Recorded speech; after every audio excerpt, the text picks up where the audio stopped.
রাজ্যবাসীর আরও একটি দাবি পূরণ করল কেন্দ্রীয় সরকার। রেল মানচিত্রে নতুন দিগন্তের সূচনা করল ত্রিপুরা। শুক্রবার থেকে চালু হলো আগরতলা বেঙ্গালুরুর মধ্যে হামসফর এক্সপ্রেস।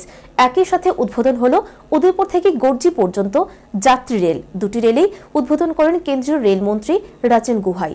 অনুষ্ঠানে উপস্থিত ছিলেন রাজ্যের পরিবহন মন্ত্রী মানিক দে, সাংসদ শঙ্কর প্রসাদ দত্ত সহ অন্যান্যরা। রাজ্যের রেল ইতিহাসে আরও এক নতুন যুগের সূচনা হলো শুক্রবার। আগরতলা বেঙ্গালুর মধ্যে চালু হলো Humsafar express. Agartala rail station থেকে হামসফর এক্সপ্রেসের সূচনা করেন রেল রাষ্ট্রমন্ত্রী রাজেন গুহাই। তিনি বলেন, কেন্দ্রে মোদী সরকার গঠনের পর থেকেই উত্তর পূর্বাঞ্চলের রাজ্যগুলোর উন্নয়নে বিশেষ নজর দেওয়া হচ্ছে, যার প্রকৃষ্ট উদাহরণ ত্রিপুরা।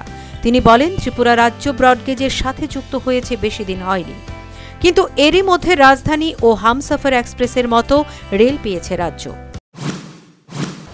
কতদিন হচ্ছে এই কম সময়ের ভিতরে আগরতলায় ত্রিপুরা স্টেটে যেটা রেল কানেক্টিভিটি যেটা পেয়েছে, খুব কম স্টেটে পেয়েছে। এত কম সময়ের ভিতরে অত রেল যোগাযোগ ব্যবস্থা বহুত কম সময়ের মধ্যে এখান থেকে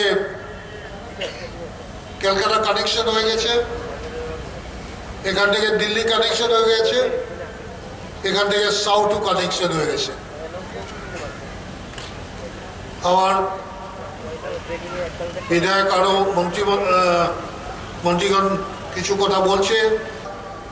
এগুলো একমাত্র সম্ভব হয়েছে আদরণীয় প্রধানমন্ত্রী নরেন্দ্র মোদীর জন্য।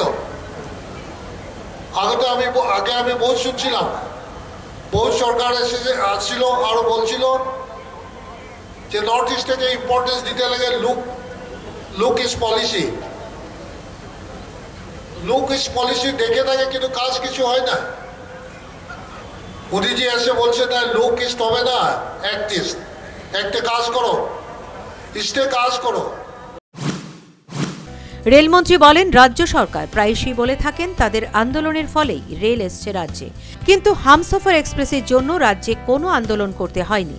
আসলে কেন্দ্র সরকার দেশবাসীর জন্য কাজ করতে চাইছে, তার জন্য আন্দোলনের কোনো প্রয়োজন হয় না।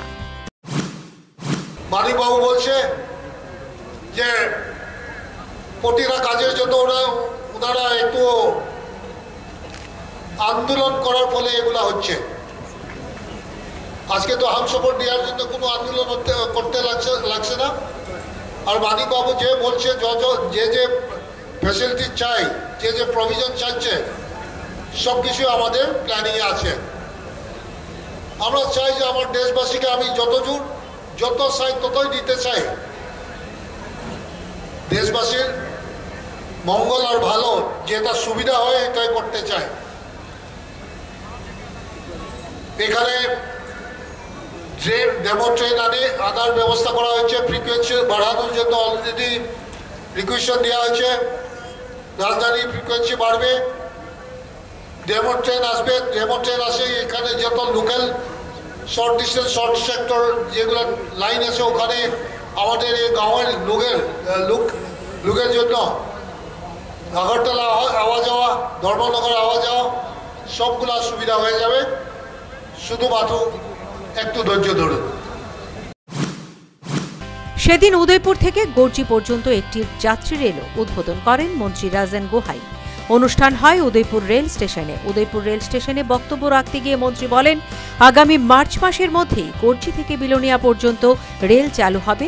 পাশাপাশি 2019 সালের মধ্যেই সাবরুম পর্যন্ত রেল চালু হবে বলে মন্তব্য করেন তিনি।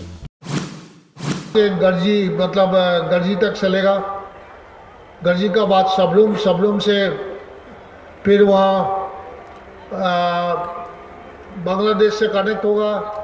और यहाँ पे अखुड़ा अगरतला वो लाइन भी बन रहा है, वहाँ में भी 15 किलोमीटर रेल लाइन बन रहा है, जहाँ 5 किलोमीटर अगरतला में बनेगा, बाकी 10 किलोमीटर बांग्लादेश में बनेगा। সেদিনের দুটি অনুষ্ঠানেই রেলমন্ত্রী ছাড়াও উপস্থিত ছিলেন সাংসদ শঙ্কর প্রসাদ দত্ত। আগরতলা রেল স্টেশনে উপস্থিত ছিলেন রাজ্যের পরিবহন মন্ত্রী Manik Dey. Bureau report, news vanguard.